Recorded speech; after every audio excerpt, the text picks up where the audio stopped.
আমার অধিকার ব্যাগ দেয়, আমি অবশ্যই হিন্দু হব। কারণ হিন্দু আমাকে সম্মান করতে জানে, ইসলাম না। আমি তো আজকে ইসলাম ধর্মের ছেলেকে ভালোবাসি নাই। সাফার তো অলরেডি আমি করে ফেলেছি, আমার ফ্যামিলি আমাকে স্বীকার করছে না, আমার ফ্যামিলি আমাকে বাসা থেকে বের করে দিয়েছে। এর চেয়ে বড় কি হতে পারে? যত পর্যন্ত আমি রাজকে পাবো না, রাজের ভালোবাসা পাবো না, আমি যত পর্যন্ত আমার সম্মান ব্যাক পাবো না, তত পর্যন্ত আমি এরকম নিউজ চালিয়ে যাব। কারণ অধিকারটা চাই আমার।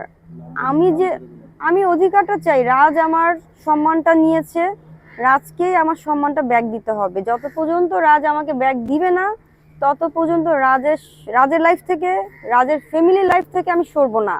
আর সাংবাদিক ভাইরা তো আমার পাশে আছেই, আবার সবচেয়ে বড় গার্জিয়ান। সাংবাদিকরা না থাকলে তো আমি আমার কথাগুলো কাউকে বলতেই পারতাম না। না না, আমাদের সমাজে অনেক ঘটনা ঘটে যা আপনি আমি জানি না।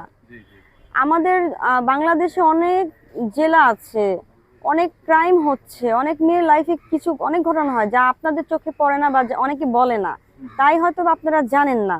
কিন্তু আমি নূপুর আজকে বলেছি বলে আপনারা জানতে পারছেন। এখন আমি বলবো, ধর্মের থেকে মানুষের সম্মান বড়, ভালোবাসা বড়। যেখানে সম্মান নাই, যেখানে ভালোবাসা নাই, ওই মানুষের জীবন তো জীবন না। আমি যদি একটা জায়গায় সম্মান না পাই, তখন আমার কাছে নিজেকে ছোট মনে হবে। আমি যদি ভালোবাসা না পাই, আমি বাঁচবো কি করে? আর যেখানে আমার বাঁচাই সম্ভব না, সেখানে আমি ধর্মটা কিভাবে পালন করব? তো আমার কথা হয়েছে, সবার আগে সম্মান, ভালোবাসা, তারপর ধর্ম। আল্লাহ অনেক নাম আছে, অনেক অনেক নামে অনেক রূপে প্রত্যেকটা ধর্মে আল্লাহ আছে, এটা আমি বিশ্বাস করি। এটা তো ভুল তখনই হতো যদি আমি একা করতাম। আমার সাথে তো রাজও ভুল করেছে। আমি মুসলিম মেয়ে, রাজ কি জানতো না? সে রাজ কেন টানা 2 মাস আমার সাথে থেকেছে? তার মানে কি আমিও দোষী, রাজও দোষী, রাইট? আচ্ছা, দোষী। তো এখন কথায় আসো, একটা হচ্ছে ফিজিক্যাল রিলেশন। একটা ছেলে দেখলে, তার চোখ, তার ঠোঁট, তার শরীর দেখলে, তার কথা শুনলে, তার হাসি দেখলে আমার ভালো লাগতেই পারে। তার তার তাকে আমার ছুতে ইচ্ছে করতেই পারে। কিন্তু ওই জায়গায় যদি প্রেম না থাকে, ওই রিলেশন কিন্তু থাকবে না, যতই ভালো লাগুক। বাট ভালো লাগার সাথে যদি তোমার প্রেমের, ভালোবাসার ফিল থাকে, ওই রিলেশন কিন্তু ছাড়া যায় না। শুধু এখানে ফিজিক্যাল রিলেশন না, ফিজিক্যাল রিলেশনের সাথে যদি ভালোবাসা ফিলিংস থাকে, ওই রিলেশনটা ছাড়া সম্ভব হয় না। যেরকম রাজের সাথে আমার ফিজিক্যাল রিলেশন, ফ্রেন্ডশিপ রিলেশন, প্রেমের সম্পর্ক, এভরিথিংই আছে। সো আমি কিভাবে রাজকে ছেড়ে দিব? কখনো সম্ভব না। সাফার তো অলরেডি আমি করে ফেলেছি, আমার ফ্যামিলি আমাকে স্বীকার করছে না, আমার ফ্যামিলি আমাকে বাসা থেকে বের করে দিয়েছে। এর চেয়ে বড় কি হতে পারে? প্রত্যেকটা মানুষেরই তো শান্তির একটা জায়গা হচ্ছে তার ঘর। সেই ঘরের মানুষগুলোই যদি আপনার পর হয়ে যায়, তাহলে এর চেয়ে বড় সাফার আর কি হবে? আর সমাজের কথা বলছেন, সমাজ আপনাকে অনেক কিছু বলবে, কিন্তু আপনার দুঃখের সময় পাশে থাকবে না। এই যে সমাজ তো আমাকে অনেক কিছু বলছে, আমি ভালো না, আমি যদি ভালো নারী হতাম, ভালো মেয়ে হতাম, আমি অবশ্যই ধর্ম, মুসলিম ধর্মটাকে বেছে নিতাম। আচ্ছা ঠিক আছে, আমি মুসলিম ধর্ম বেছে নিলাম, কিন্তু আমার যে সম্মানটা চলে গেল।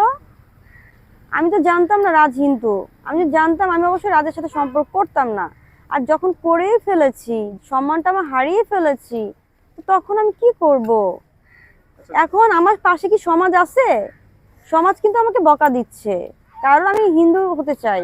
কিন্তু সমাজ কি পারবে আমার রাজকে আমার কাছে নিয়ে আসতে? সমাজ কি পারবে আমার সম্মানটা ব্যাক দিতে? যদি সমাজ আমাকে রাজকে ব্যাক দিতে পারে, রাজের সাথে বিয়ে দিতে পারে, আজকে আমি কষ্ট করছি, রাস্তায় বসে আছি, সমাজকে বলেন আমার সাথে রাস্তায় বসে থাকতে। আমি না খেয়ে আছি 2 দিন ধরে, সমাজকে বলেন আমার সাথে না খেয়ে থাকতে। তখন আমি বুঝবো ইসলাম ধর্ম কাকে বলে, হিন্দু ধর্ম কাকে বলে, ভালোবাসা সম্পর্ক কাকে বলে, আর সোসাইটি, সমাজ, পাবলিসিটি কাকে বলে। সো আমি বলবো, যে সমাজ আমার কষ্টে শেয়ার করছে না, যে সমাজ আমার আমার প্রতারণার সাথে তারা শেয়ার করছে না, সেই সমাজ আমি মানি না। আজকে আমি মারা গেলে কবরে কি সমাজ যাবে না আমি যাব? লাশটা কিন্তু আমার যাবে, সমাজের না। তো আমার লাইফ, আমার জীবন, আমার ব্যক্তিগত লাইফে আমি কি করব, কোন ধর্ম বেছে নিব, সেটা আমার দায়িত্ব, সেটা আমার একান্ত পার্সোনাল সাবজেক্ট। এখানে সমাজের কিচ্ছু বলার নাই। কারণ সমাজ, তোমরা আমার পাশে এখন নাই। আজকে আমি প্রতারণার শিকার হয়েছি, রাজের মা আমাকে অ্যাকসেপ্ট করছে না, রাজ আমার সাথে ফিজিক্যাল রিলেশন করে সে পলাতক। সাফার আমি করছি, সমাজ করছে না। সমাজ শুধু বলতেই পারে, কমেন্টস করতেই পারে নূপুর ভালো না, সে হিন্দু হতে চায়, তাই না? কিন্তু সমাজ কিন্তু আজকে আমি দুদিন ধরে না খেয়ে আসি, সমাজ কি আমার খাওয়াইছে? খাওয়াই নাই তো। তো কোন সমাজ আমি দেখতে যাব? যেই সমাজ আমার কবরে যাবে আমার সাথে, যেই সমাজ আমার সাথে দুদিন না খেয়ে থাকতে পারবে না, সেই সমাজের কমেন্টস আমি দেখতে যাব? অবশ্যই না। আপনাদের সবাইকে প্রতিবাদী হতে হবে, আপনাদের সবাইকে সচেতন হতে হবে, আপনাদের সবাইকে আরো অনেক বেশি আধুনিক হতে হবে। আমাদের বাংলাদেশের লোকগুলো না বেশি সচেতন না, বেশি শিক্ষিত না। মানুষ যত জানে তাকে আরো জানতে হয়। আপনারা একবার চোখ খুলে তাকান, ধর্মকে নিয়ে বিবেচনা না করে একজন নারীর সম্মানকে নিয়ে বিবেচনা করেন, সেটা সবচেয়ে ভালো হয়। যে নারীর সম্মান নাই তার জীবনে কোথাও স্থান নাই। আমি আমি ভালোভাবে বলেছি, যেই সমাজ আমার কবরে যাবে না, যেই সমাজ আমার সাথে দুদিন না খেয়ে থাকবে না, সেই সমাজ আমি মানি না, সেই ধর্ম আমি মানি না। আমি সেই ধর্মই মানবো যে ধর্ম আমার আমার জীবন আমার পাশে আছে।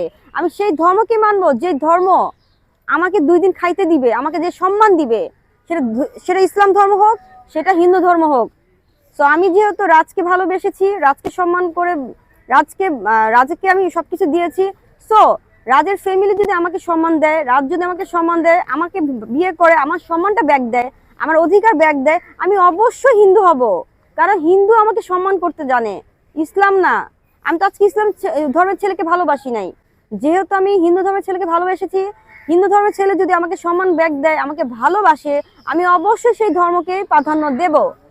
সো বিবেচনা পাবলিক করবে আমি ভুল বলেছি না রাইট বলেছি।